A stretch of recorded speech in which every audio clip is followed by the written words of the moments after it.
తెల్లవారితే చక్రవర్తి అయి రాజ్యము నేలే రామయ్య. తండ్రి మాటకై పదవిని వదలి అడవులకేగెనయా.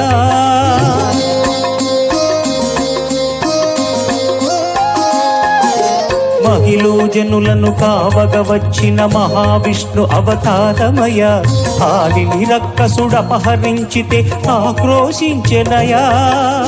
అసురుని త్రుంచి అమ్మను తెచ్చి అగ్ని పరీక్ష విధించెనయా.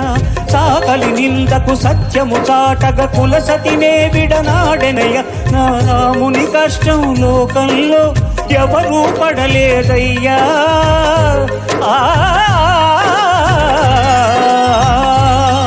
నా రాముని కష్టం లోకంలో ఎవరూ పడలేదయ్యా. సత్యం ధర్మం త్యాగంలో అతనికి సరిలేరయ్యా.